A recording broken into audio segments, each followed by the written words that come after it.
किंतु माँ वहाँ तो कोई नहीं है, तुम्हारी देखभाल कौन करेगा? विमल ने आश्चर्य से पूछा। अरे, सब गांव वाले तो हैं और वो तुम्हारे मामा जी तो उसी गांव में रहते हैं और फिर हम सारी व्यवस्थाएं कर आएंगे ना। कामिनी को तो जैसे मन की मुराद मिल गई हो।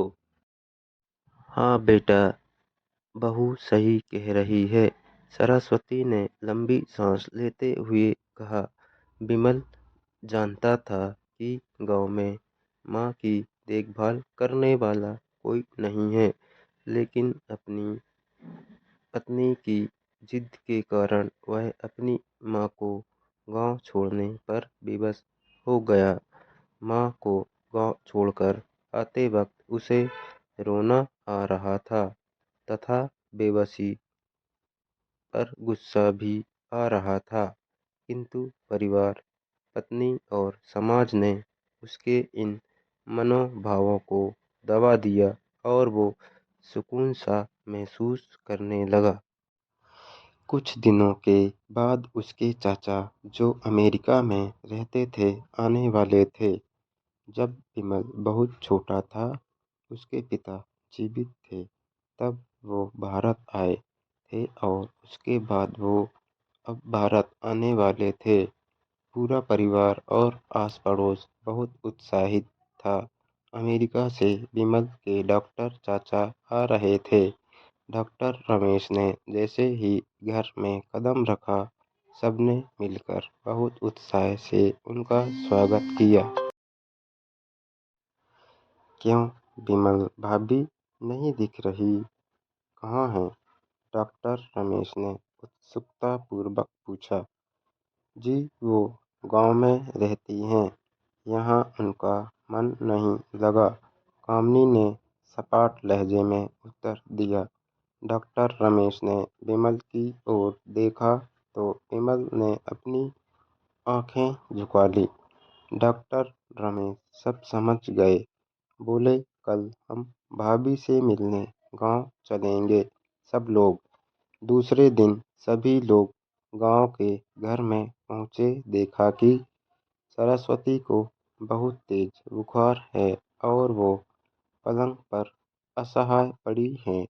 डॉक्टर रमेश दौड़कर सरस्वती के पास गए, उनके पैर छूकर रोने लगे। सरस्वती की ये हालत उनकी कल्पना से परे थी। वाह बेटा विमल, तूने तो नाम उजागर कर दिया। अपनी माँ की ये हालत देखकर तुझे तो शर्म भी नहीं आ रही होगी। डॉक्टर रमेश ने विमल को लगभग डांटते हुए कहा।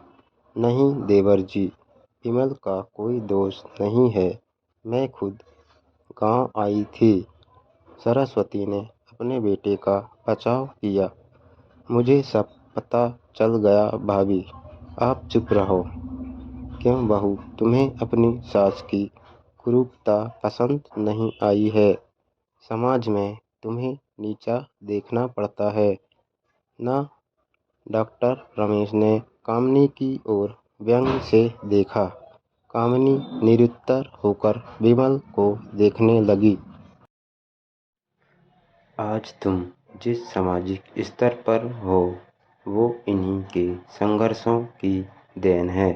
और बेटा विमल, तुम्हें शायद मालूम ना हो कि बचपन में जब तुम 1 साल के थे, तब छत से नीचे गिरने के कारण तुम्हारी एक आंख फूट गई थी और तुम्हारी रीढ़ की हड्डी में भी समस्या थी। तब तुम्हारी इस कुरूप माँ ने अपनी एक आंख और अपना बोन मैरो तुम्हें देकर इतना सुंदर स्वरूप दिया था। कामिनी बेटा, इतने सालों तक संघर्ष करके बेटे को प्रशासनिक अधिकारी बनाने वाली इस संघर्षशील औरत की तुम लोगों ने यह दशा कर दी।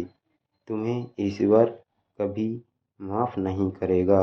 डॉक्टर रमेश की आंखों से अश्रु जलधारा बह रही थी।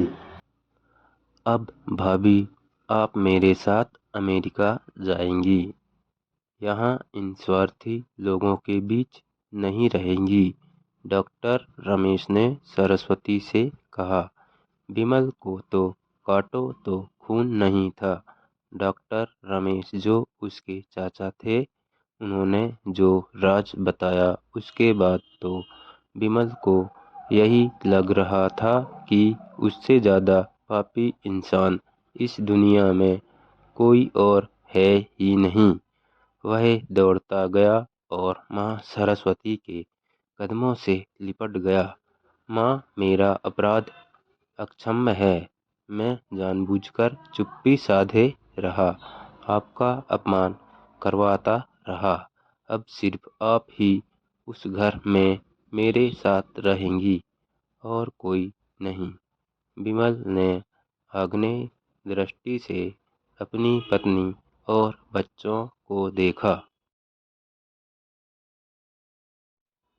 कामिनी को भी बहुत पश्चाताप हो रहा था, किंतु उसकी हिम्मत नहीं हो रही थी कि वो सरस्वती से आंख मिलाए। सरस्वती ने कामिनी की मना स्थिति को समझकर उसको पुचकारते हुए अपने पास बुलाया और विमल को डांटते हुए कहा, खबरदार, जो मेरी बहू को मुझसे अलग करने की कोशिश की तो तुझे ही घर से बाहर निकाल दूंगी। कामिनी और बच्चों ने सरस्वती के पैर पड़ते हुए अपने व्यवहार पर माफ़ी मांगी और माँ के हृदय ने सबको माफ़ कर दिया। Thank you guys.